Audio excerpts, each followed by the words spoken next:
following opinions are solely those of BoatTest.com and its test captain. Hi, Captain Steve for BoatTest.com, and today I'm going to conduct a full sea trial of the Beneteau Oceanis 60.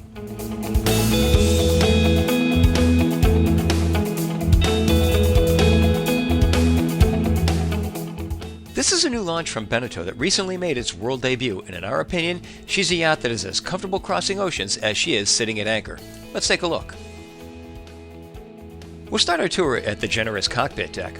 This will undoubtedly be the most popular gathering area while the Oceanis 60 is underway, as there are places to relax both ahead and abaft the helms. The bimini and Dodger are optional and made at the factory in France, delivered ready to go. There's comfortable 4-inch thick seat cushions. The teak table has insulated storage and can be optioned out for a refrigerated table, but with it being so exposed to the elements, we'd stick with this version.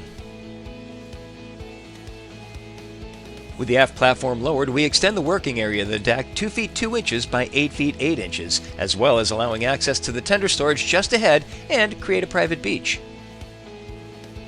Moving to the bow, the side decks all measure 1 feet 7 inches, and notice Beneteau went with fiberglass decks treated with non-skid. Teak decking is an available option. Her Lumar Delta plow anchor is supported by a stainless roller, and a bobstay underneath adds strength for when the spinnaker is flying. This hatch leads to the crew quarters, and quite frankly, without crew, this is a great place to stash the kids. It features 2 bunks, head and sink. At the dual helms, Beneteau went with B&G electronics and beautiful 36-inch carbon composite wheels. In the center will be a 19-inch glass deck display repeating the information from the smaller screens at the helms, and all are touchscreens.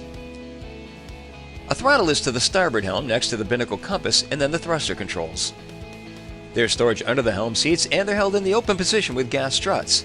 Just behind the starboard helm seat is a compartment for storing the life raft. Now down below to starboard we have a protected navigation station complete with nav display and chart storage underneath. The main electrical panel is in the port guest stateroom. Battery switches are just to the sides of the stairs. We can lift the stairs and we have access to the iron mainsail, in this case a 140 horsepower VW engine. The standard is a 130 horsepower Volvo engine. There are 2 lights in this compartment. Through-hull fittings are just ahead of the engine. Dual alternators charge the batteries. Opening panels to the sides allow additional access to the engine. Side panels further forward allow access to both sides of the generator just behind the main engine. Now let's focus on the deck hardware.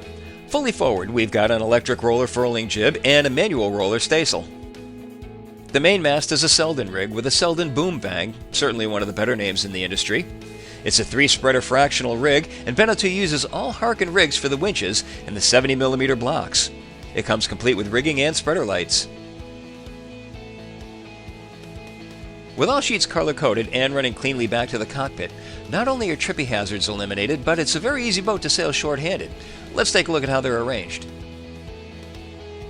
It starts to port with the main halyard, the topping lift, the main sheet outhaul, and the boom vang, and all are easily locked into position. To the starboard side, we have the 2 mains in and out, the blue staysail halyard, and the red spinnaker halyard. At the side decks are the adjustable jib carts on tracks, all controllable from the cockpit. Move it forward and the top of the jib closes for operation in light air. In heavy air, move it back and the top of the sail opens. Which brings us back to the cockpit. All winches here are electric 2-speed and self-tailing. The halyard and sail handling winches are 46s, the jib handling winches are 70s. Even sailing the OC60 shorthanded in 20 knots of Florida breeze and seas proved to be very manageable. Upwind performance and tracking were very good, while you don't need to stay in the groove to see the boat's true performance ability. When reaching, the boat proved very fast, at 11 knots and an occasional 13 with the wind at 125 degrees apparent wind angle. Upwind and downwind, the boat proved to be very dry and handled the 4 to 6 foot seas without any issues. There's a big rudder under the hull, so she's very responsive even at low speeds. Finally, when making our way back into the harbor under power, we found her to be a surprisingly easy boat to manage in close quarters. She's fitted with a standard bow thruster, which had more of an effect of pivoting the boat than moving the bow.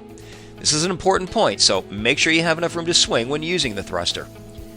This also means that when docking, the thruster can be used as much to position the stern as it can to move the bow, and just use small pulses to do so. It's quite effective.